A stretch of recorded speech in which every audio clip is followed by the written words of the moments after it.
Okay, bismillahirrahmanirrahim. Assalamualaikum warahmatullahi wabarakatuh. Selamat pagi Cik Sabri.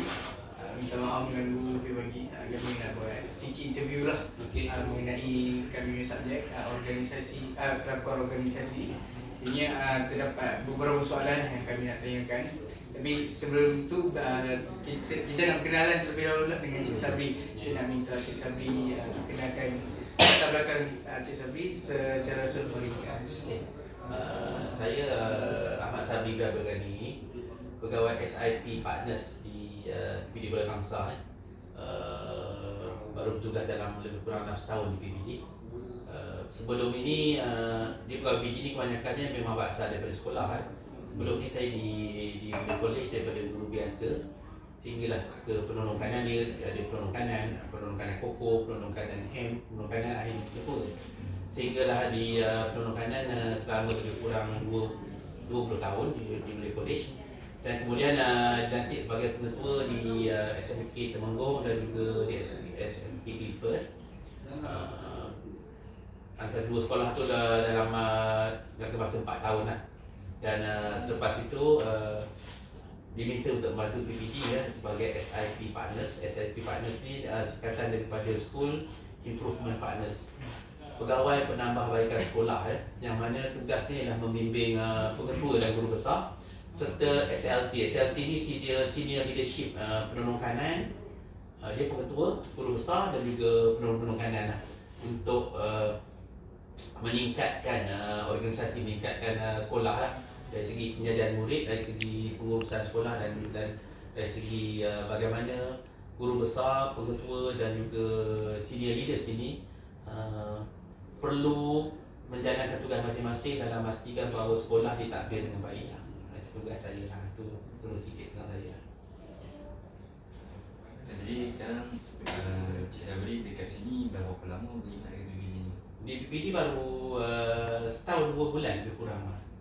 Okey, tak lama baru lagi. Baru lagi lah. Macam saya cakap tadi, saya dah dalam dunia pendidikan dah 22 tahun 18 tahun, 18 tahun di Malay College, 4 tahun sebagai pengetua di luar pengajian di sini. Okay, Cik Sabri asal orang sini ke? Saya orang Palembang, orang saya. Saya. Baik, dalam kita boleh teruskan dengan Ya, soalan. okey. Soalan pertama ni, saya nak tahu bagaimana organisasi ini membina hubungan baik dan akrab antara majikan dan pekerja serta hubungan semasa pekerja itu sendiri. Okey, organisasi ni besar. Kita ada lebih kurang 100 lebih pegawai dan juga tangan di sini lah dari segi kepimpinan, dari segi organisasi sebenarnya banyak perkara yang boleh kita lakukan dalam membantu memastikan bahawa organisasi ini berjalan dengan lancar lah. Dari segi hubungan antara kepimpinan, pengurusan dan juga pegawai-pegawai bawah sebagai contoh ni lah, setiap minggu kita ada contact time dan pada setiap minggu juga kita mengumumkan ataupun memberi hadiah yang kepada mereka yang menyambut hari jadi, hari lahir. Itu antara salah satunya. Kemudian kita juga ada hubungan yang rapat, kejelekitan antara sub-sub ini di bawah di dalam PPD ni. Kita ada banyak. Kita ada di bawah timbalan pengurusan sekolah, kita ada pengurusan sekolah, kita ada bawah HEM, SPS, kemudian kita ada bawah pembelajaran. Jadi ada 4 timbalan di sini, dan kita ada connecting the dot antara setiap pengurusan ini. Dan ini dilakukan dengan sama ada secara rasmi melalui mesyuarat dan sebagainya, dan ada juga yang dilakukan secara tidak rasmi di luar. Kita ada team building, kita ada mentor-mentee, kita ada juga makan-makan bersama dengan kawan-kawan di dalam ini yang diuruskan oleh sama ada oleh organisasi ataupun diuruskan oleh individu kepada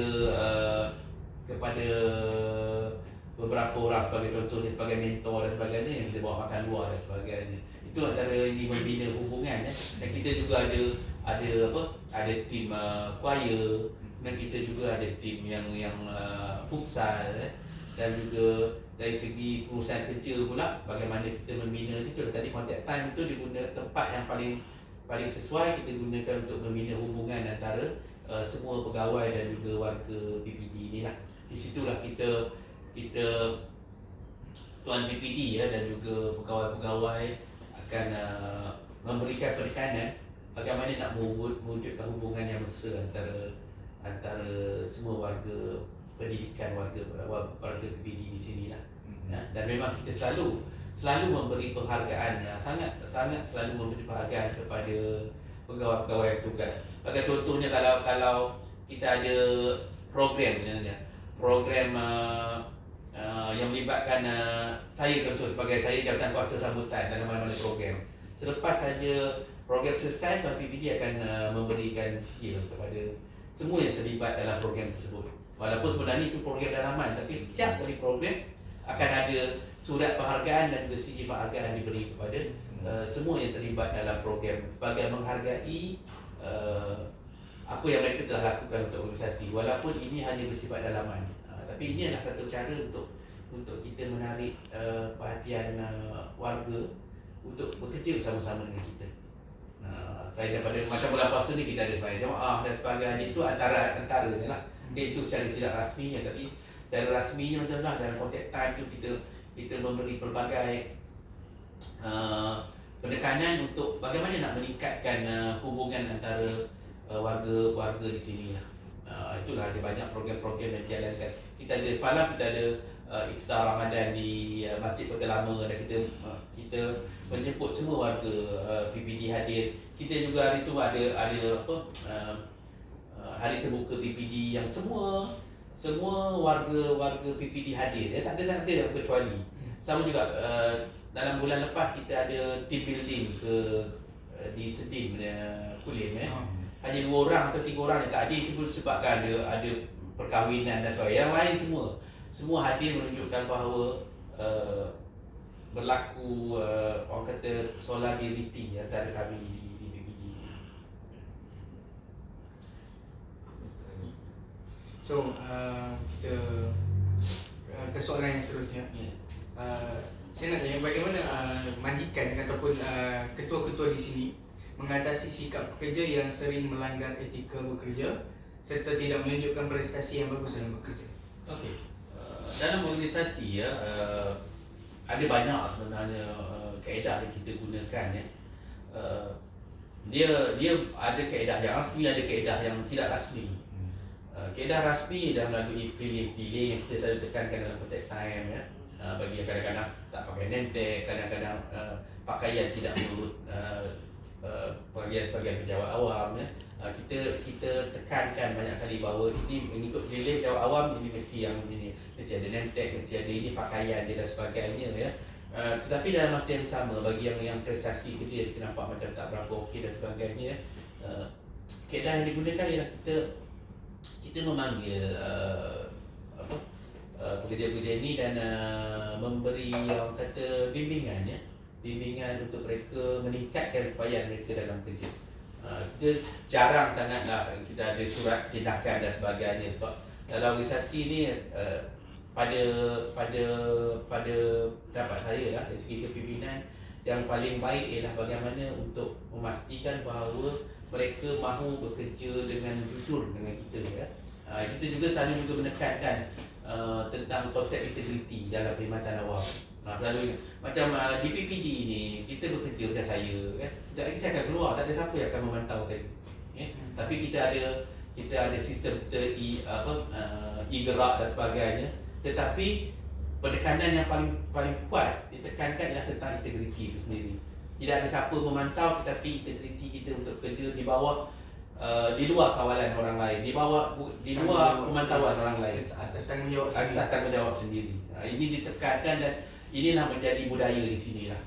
Okay, dan budaya ni kita ada prinsip teras kita, iaitu budaya mengikut ketua, okay? Kemudian do it now, buat kerja sekarang. Budaya inilah yang membentuk kita di sini, dan itu sebab sangat jaranglah kerja sini melanggar etika dan juga sebagainya. Sebab dah diterapkan, PPD dah terapkan lebih kurang 5 tahun tentang prinsip-prinsip yang ada di PPD ni, yang sepatutnya dihayati oleh semua, dan memang sedang dan telah dihayati oleh kebanyakan warga di sini lah. Tapi bagi yang mungkin dalam 1-2 orang yang perlukan bimbingan dan sebagainya, ini akan terus dipanggil sama ada oleh di bawah pengurusan masing-masing ataupun oleh Tuan PBD sendiri, dan diberi bimbingannya dan nasihat. Tak ada, bukan dikeluarkan suara amaran dan sebagainya, tak ada.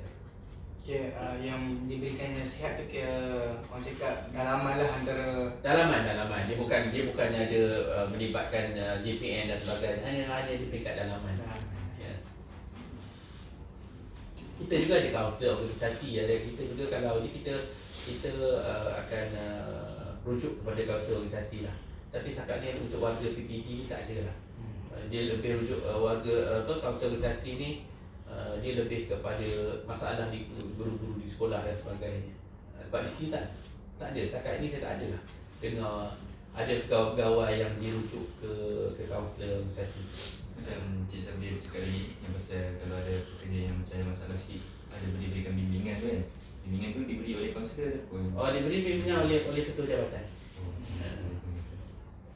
Dia apabila melibatkan kaunselor ni, dia masalahnya dah parah, dah tak boleh ditangani oleh ini. Tapi di sini tak ada sebenarnya yang masalah-masalah yang besar. Tak adalah kata datang lewat hari-hari ni, tak ada. Jadi tak banyak, hanya nasihat-nasihat biasa je lah yang diingatkan setiap minggu. Bila diingatkan setiap minggu ni, jadi warga PPD ni tahulah apa yang perlu dibuat, apa yang patut dibuat, apa yang tak patut dibuat. Sebab setiap minggu diwajibkan semua pegawai, semua warga berada di dewan lah untuk contact time.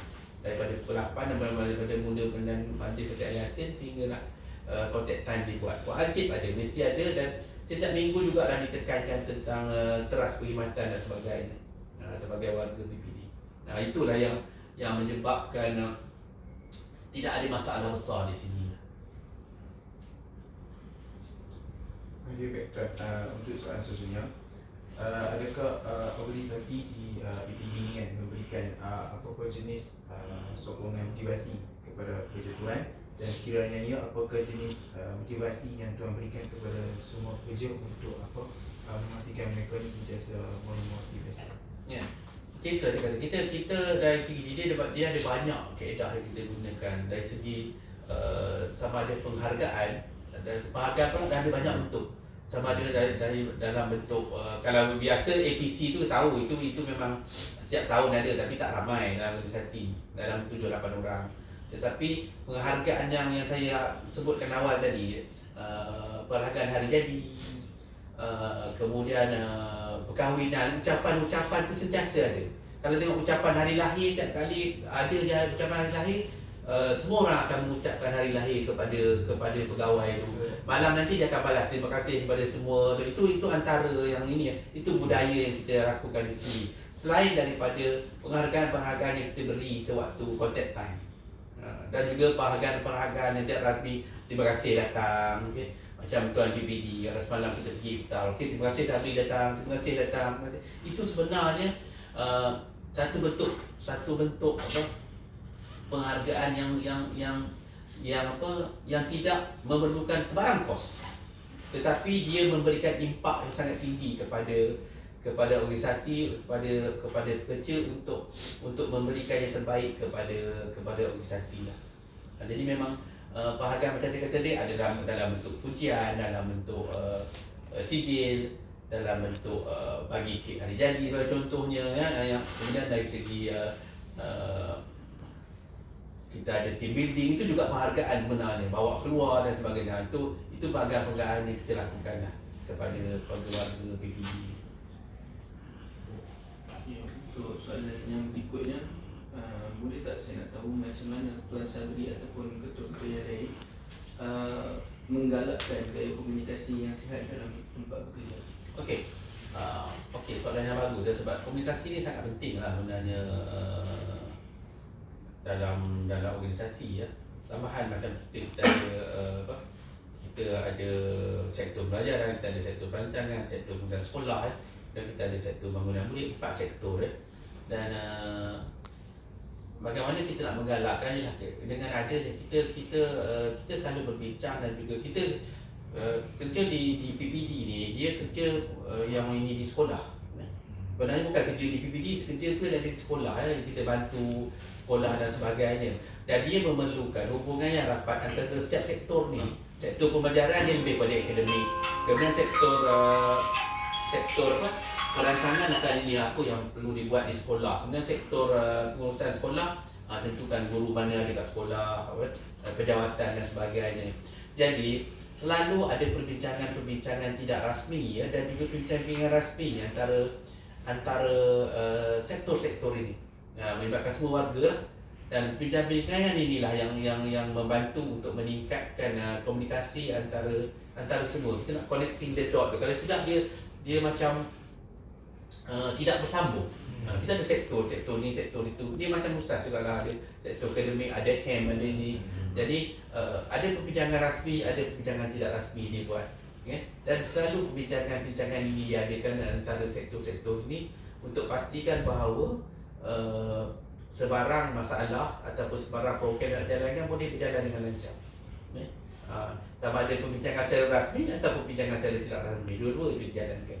Itu cara meningkatkan komunikasi antara warga PPD ini. Selain daripada kita itulah, kita ada game kan, kita ada makan-makan, potluck dan sebagainya. Itu salah satu cara. Bukan makan tu penting kan, tapi semasa makan itu kita bergaul, bercakap dan sebagainya. Di situlah sebenarnya bermula komunikasi. Dia bukan komunikasi rasmi, dia komunikasi tidak rasmi. Dalam apa hal pun yang paling penting bermula dengan komunikasi tidak rasmi. Kita rasa selesa bila bercakap tu, dan akhirnya apabila pergi ke acara rasmi pun kita mudah untuk berbincang dan sebagainya. Itulah dia punya kaedah. Untuk soalan seterusnya, menurut Cik Sadri, mengapakah layanan yang adil perlu ada di dalam setiap kepimpinan majikan? Okay. Bila kita bekerja ni, kita kena kebersamaan tu mesti ada. Okay? Sekiranya seorang pemimpin, seorang ketua, dia memberi layanan yang tak adil, dia akan menyebabkan organisasi itu tak berjalan dengan baik. Katalah ini yang A ni dia lebihkan, yang B ni dia kurangkan. Pekerja ataupun warga dia akan melihat aspek ini, dan dia tidak akan, bagi yang merasa dirinya dia anak tirikan atau rasa dirinya macam tak dipedulikan, dia tidak akan memberi komitmen yang padu kepada organisasi, dan ini merugikan organisasi. Kalau ini tak apa, kalau dia tak bagi komitmen lagi tak apa, kalau dia memburuk-burukkan organisasi lagi susah. Jadi itu perlunya sebagai seorang pemimpin perlu memberi layanan yang adil kepada semua. Sebab kita nak pastikan supaya organisasi itu berjalan sederhana. Semua orang boleh bergerak serentak untuk menuju apa yang kita inginkan. Kalau kita inginkan ni A, semua orang bergerak ke situ. Bukannya seorang pergi ke C, pergi ke Z, semua orang bergerak ke situ. Itu sebab perlu kepimpinan yang berwawasan, yang adil, yang memberi sama rata antara warga dia. Tapi sama rata tu juga boleh juga dia kan, bukan sama rata dia maknanya okey, orang ni A pegawai ni kerja dia kerja dia banyak ni, orang lain pun kerja dia banyak. Jadi bergantung kepada kebolehan pegawai itu, bergantung kepada jawatan dia kan. Jadi itu yang adil tu tak semestinya sama semua kan. Macam orang makan lah, anak kecil takkan nak makan 2 kilo, yang ni mungkin makan 3 kilo atau makan yang lebih banyak. Adil tu maksudnya berdasarkan kepada jawatan dia, berdasarkan kepada kebolehan dia, berdasarkan kepada tingkat keupayaan dia untuk bekerja. Yang itu penting dalam organisasi. Bagaimana pemimpin boleh menilai orang bawahan dia berdasarkan faktor-faktor. So itu merupakan soalan yang diajukan kepada Cik Sabri. So Cik Sabri pun dah menjawab dengan secara panjang lebar. So kami pun dah diberi pendedahan lah juga mengenai gerak kerja yang ada di PPD. So jadinya itu saja interview daripada pihak kami. Jadinya kami nak ucapkan ribuan terima kasih, dan kami memohon maaf lah jikalau ada kesilapan dan kelemahan daripada pihak kami. Tak ada apa-apa dah, okey lah. Cuma kena nak tinggal dalam orang ni nak tinggal 30 orang kan. Untuk 30 orang. Sebelum kita tamatkan sesi interview ini, boleh tak kami nak minta nasihat personal daripada Encik Sabri kepada khususnya kami kepada pelajar yang mungkin yang akan masuk untuk dalam dunia bekerja organisasi. Luar bidang? Tempat. Khusus apa tadi? Saya Tiga orang kita kelas tak ni. kenal lagi dia Counselling. kan. Kami saya nama saya Amir Zahid. Saya berasal dari Penang. Saya ambil counselling dalam degree kat sini. Saya Muhammad Kemaizani. Saya pun dalam bidang kaunseling. Counselling. Untuk saya pula, saya Muhammad Dina Haikal bin Mazali dalam degree kaunseling juga. Counselling juga. Saya Syafiq. Saya dalam degree Usuluddin Hadis. Sulutin. Saya Muhammad Fazrullah. Saya ambil pengajian ijazah sarjana muda pengajian Islam. Yang Islam Saya Muhammad Adi Aiman, saya ambil dalam sarjana muda Usuluddin Hadis. Okey. Dia agak sukar lah ini sebab saya tak nak cakap tentang pemilihan kos dan sebagainya ya. Tetapi kita belajar untuk menimba ilmu. Okey. Dan satu lagi kita belajar untuk kita dapat pekerjaan. Ada dua kan. Untuk ilmu tu yang paling utama dalam pekerjaan. Tapi apabila kita dah keluar kita nak kerja kan. Sekarang ni dunia luar ni dia dah dunia kompetitif, dunia yang bersaing ya. Persaingan tu sangat tinggi ya. Jadi nasihat saya lah kepada ini nanti bila grad tu. Yang pertama cari pengalaman, jangan pilih kerja. Dan sukar nak dapat kerja saya cakap. Sangat sukar nak dapat kerja. Apatah lagi counselling. Dia tak banyak dia punya bidang. Bidang tu tak luas sangatlah. Mungkin itu di luar kalau bidang tu luas saya tak pasti, tapi saya dapati bidang ni nak ini kebanyakannya nanti jadi cikgu, minta berapa orang je, kemudian kau jadi pakar kaunselor kan, pakar ini. So jangan pilih ini untuk inilah, untuk Usuluddin pun lebih kurang sama jugalah. Habis nanti carilah pengalaman, kerja apa pun tak apa. Tetapi cari pengalaman itu dan yang akan membentuk kejayaan kita bukannya khusus kita. Yang akan membentuk kejayaan kita dalam kejayaan nanti adalah sikap kita. Sikap kita dalam dunia pekerjaan. Tak kira dia kaunseling kerja apa, perlu yang pertama perlu rajin, yang kedua perlu jujur, yang ketiga perlu ada orang kata passion, ada kegairahan untuk bekerja. Jangan pilih kerja sebab nanti susah. Yang pertama dia kata kena rajin, betul, kena ada kegairahan untuk bekerja tu, dan jangan pilih kerja. Sebab sukar untuk dapat pekerjaan sekarang ini. Apa pun, kalau grad ke apa ke, buatlah kerja tu dengan tekun. Itu yang penting. Nah, kalau dah memang masuk dalam organisasi, pastikan kita menjadi orang yang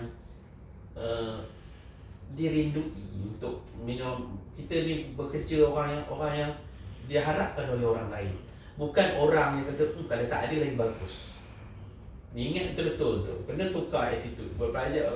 Kita dapati generasi muda sekarang dia bukan berdaya tahan. Dia tak tahan sikit-sikit kan, bila dah kena ni dia fed up. Tak boleh. Sebab kena ada daya tahan dan juga perlu ada kesabaran yang tinggi lah untuk hadapi dunia pekerjaan. Kalau tak dapat kerja yang mengikut apa yang kita belajar, tak apa. Tapi carilah sesuatu, cari pengalaman, tetapi perlu rajin, itu je. Dalam dunia ni bukan berjaya sebab ada degree dan apa sebagainya, tak. Itu salah satu lah. Itu bukan dapat kerja. Tetapi kejayaan yang dapat kepada orang-orang yang rajin dan juga orang-orang yang pandai mengambil peluang. Mungkin dari segi nak kerjaan bukan senang kan, susah dah, memang sangat suka sekarang ni. Tapi jangan memilih kerja, buat yang terbaik. Kat mana-mana majikan pun, mana-mana sektor pekerjaan pun, dia tak kisahlah apa pun. Dia nak bekerja je dah, kerja yang rajin, kerja yang tak menyusahkan dia. Kita ambil sesiapa pun untuk bekerja dan sebagainya, untuk membantu. Kalau syarikat-syarikat lah, kalau orang awam untuk pastikan bukan menyusahkan. Itu yang kita tak nak. Tambah muda-muda kan, dan buktikan bahawa memang gunakan ilmu yang ada tu. Kalau tak boleh, tak mungkin kerjaan tu lain, pastikan bahawa kamu buat yang terbaik. Tu kena ingat. Sebab orang yang berjaya memang macam tu. Jangan kerja sambil lewa, ambil buat ini, datang lambat dan sebagainya. Itu bukan. Itu bukan yang sepatutnya. Macam ni lah budaya kerja sini ni. Be the best. Kamu kena jadi yang terbaik. Kalau nak bersaing lah. Okey, kemudian nanti professional busy, maknanya bercakap benda-benda yang profesional dalam pekerjaan. Bukan menyembang tu boleh lah, tapi kebanyakannya dah professional busy ya. Boleh berkira-kira tapi jangan berkira. Boleh berkira nanti kerja tapi jangan asyik berkira oh inilah ambil cuti dan sebagainya. Sebab sekarang dunia yang kompetitif, dunia yang bersaing, apatah lagi kamu dengan syarikat swasta dan sebagainya ataupun kerja sendiri pun sama juga. Duit now kena buat sekarang. Jangan tangguh-tangguh kerja.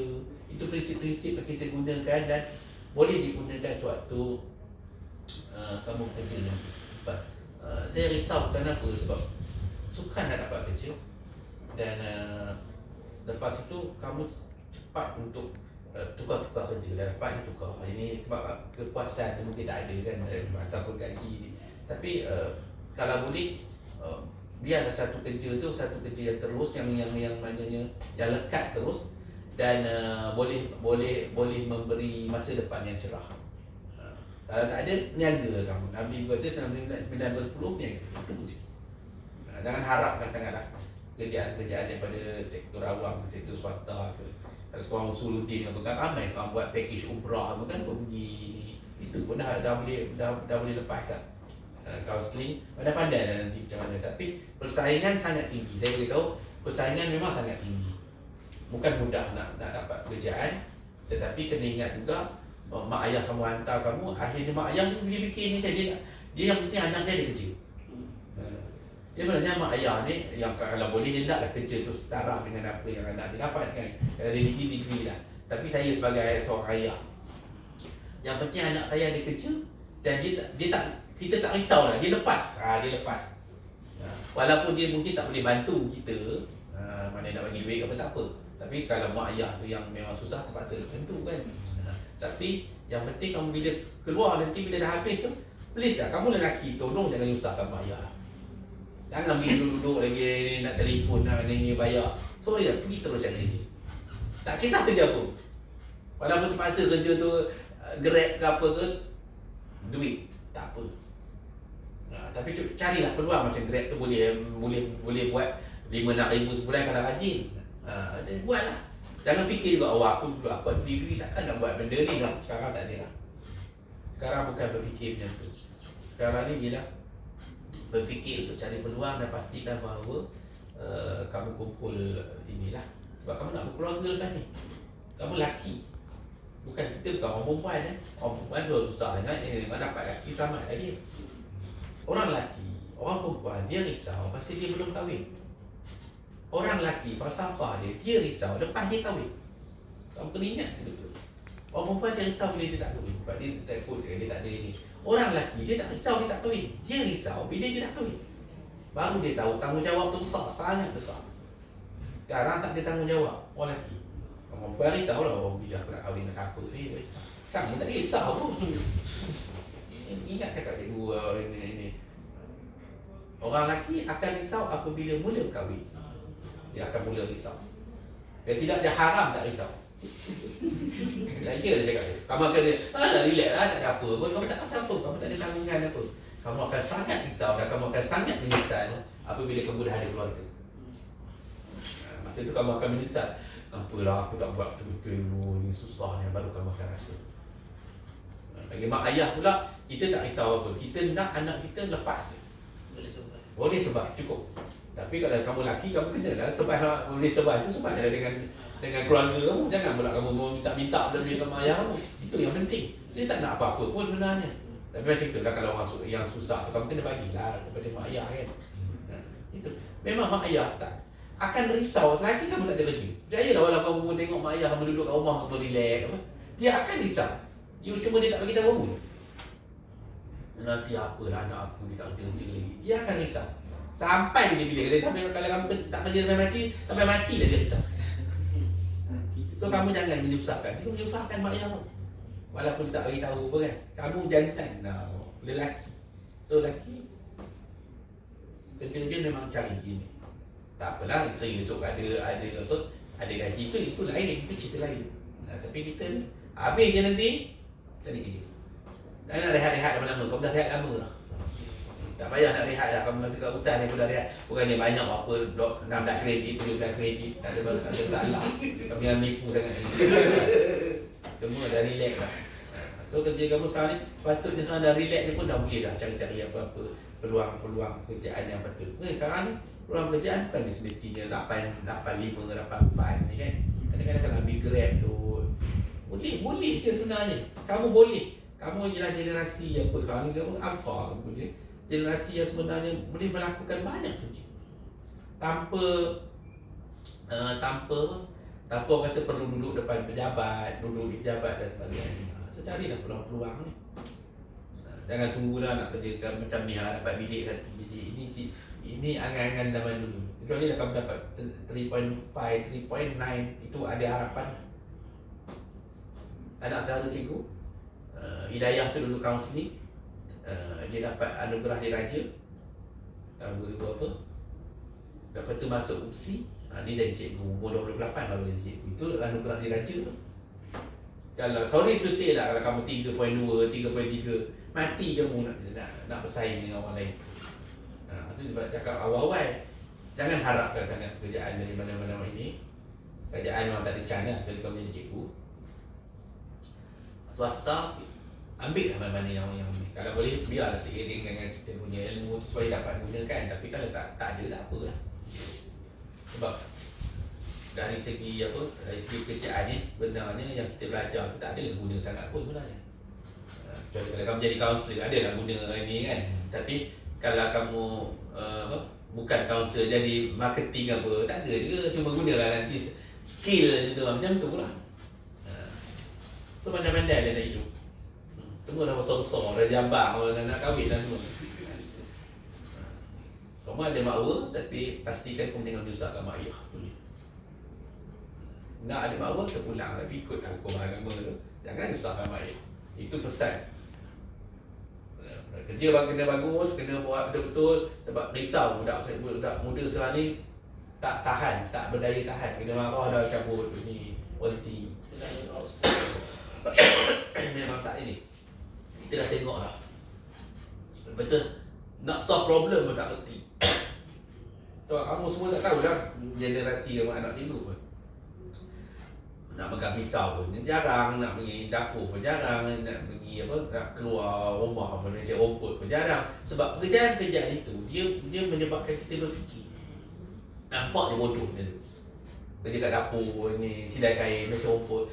Dia menyebabkan kita berfikir. Kadang-kadang macam masa rumput tu bila ini, dan juga dia menyebabkan kita kalau mesin rumput tu kena habiskan mesin ni, kena ada jadual dia berapa jam